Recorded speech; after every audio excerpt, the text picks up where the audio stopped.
Hi guys, it's Frankie from Frankie Tech.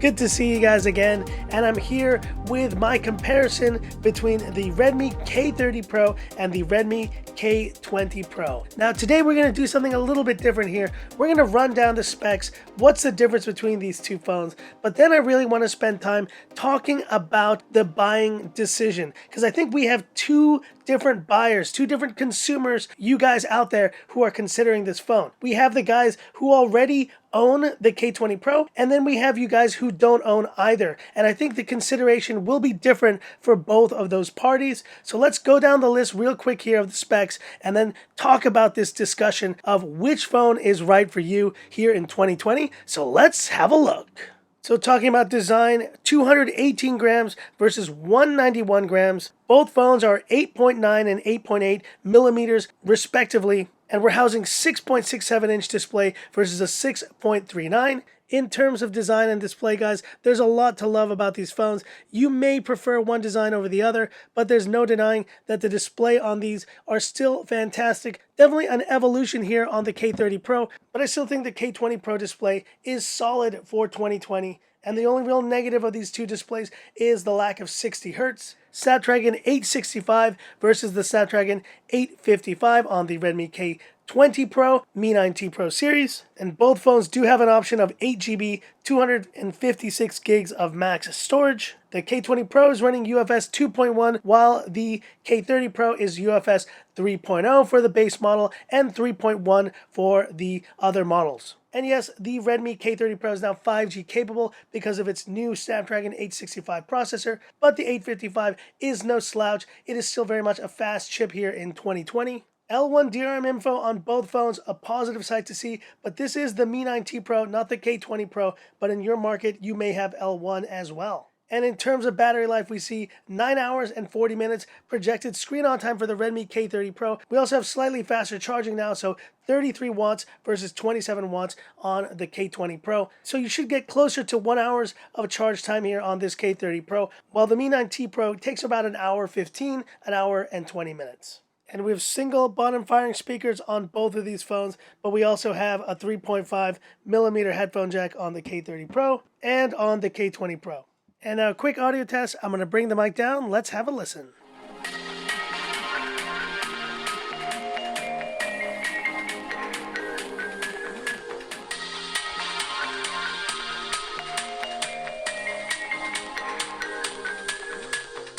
So what can I say? A very loud performance here from the Redmi K30 Pro. I still like the sound of the Redmi K20 Pro. Sounds a little bit more crisp to my ears, but this one is definitely the louder and more robust speaker. So I would say an evolution in speaker quality, not really a major upgrade. And a triple camera setup on the back here, 8 telephoto and 13 megapixel ultra wide, while we have a 64 main sensor Sony IMX 686 versus the 586, 5 megapixel telephoto macro, 13 megapixel ultra wide, and the 2 megapixel depth sensor. And yes, both of these phones are the pop-up phones from Xiaomi, and they allow for that beautiful uninterrupted display with no notch and no punch hole. So let's talk about it now, the two kind of buyers in the market for these phones. So the first group I want to talk about are the people who already own this incredible, just amazing K20 Pro, Mi 9T Pro. This was my phone of the year in 2019, and I've highly recommended this phone to all of you out there who have been looking for the best affordable flagship phone that you can just go and pick up. It has been just a tremendous phone, and you guys have probably enjoyed your experience with this too. But now with the K30 Pro on the scene, the question arises, should I upgrade my K20 Pro to the K30 Pro? Well, I think it's going to come down to a few factors. The first one is future proofing. How much of a value do you give to 5G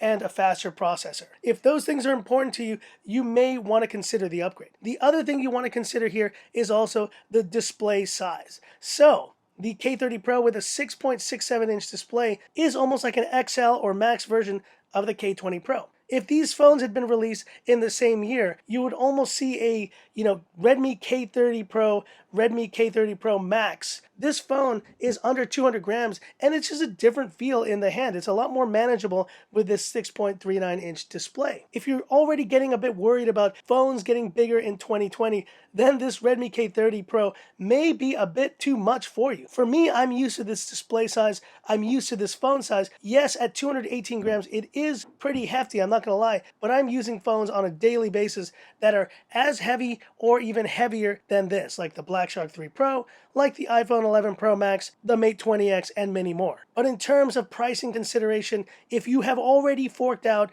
the $300 or $400+ to pick up this Redmi K20 Pro or Mi 9T Pro, it's going to take a major upgrade for you to consider this move. And I think in this case, unless you value a larger display size, unless you value the slightly larger battery, or unless you need that latest Snapdragon 865 and 5G performance, I think you're probably better off just sticking with the Redmi K20 Pro, Mi 9T Pro for another year. It's a terrific device and it should suit your needs well into 2020 without issue.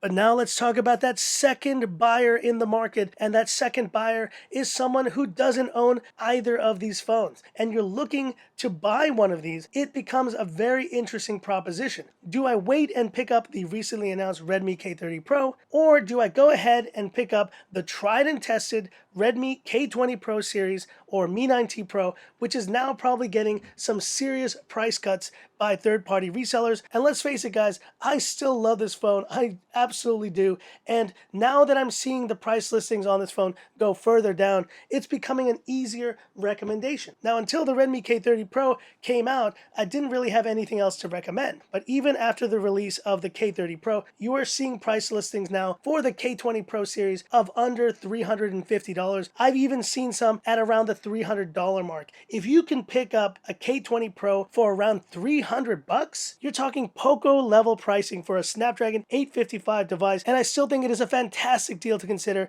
in 2020. But that said, the entry-level version of the K30 Pro is coming in at around $420. Once you factor in the increase from third-party resellers, it's probably going to be closer to the $500 mark. And if you're picking up any of the other variants, it's going to be even more. So that's where the K20 Pro becomes a very attractive option for you guys.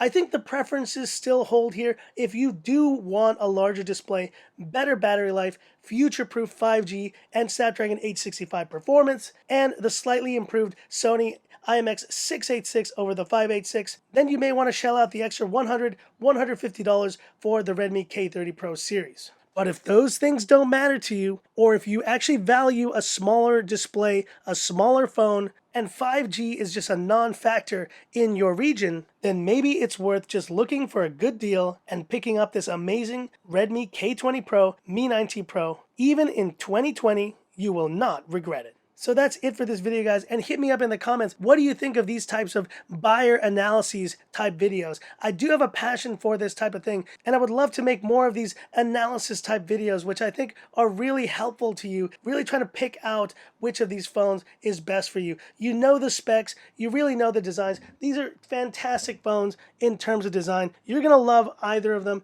and I think the back on the K20 Pro is still gorgeous to this day. But it really will come down to your preferences, the price difference in your region, and which of those two groups you fit into. Hit me up in the comments. Do you own a Mi 9T Pro, K20 Pro? And are you considering the upgrade? And if you don't own either of these phones, which one would you consider given the price differences? Hit me up in the comments. I'd love to hear about it. And that's it for this video. If you liked it, give me that thumbs up. And if you love the content of Frankie Tech, subscribe to the channel. Hit the bell icon for future updates. And stay tuned, guys. I will be doing more comparisons, but if you do like this type of pricing analysis comparison, let me know. And I would love to do one with the K30 Pro versus the Mi 10 Pro and the Mi 10 series. That would be a fun one to do as well. So that's it, and this is where I leave you by saying, this is Frankie Tech, signing off. Have a good one.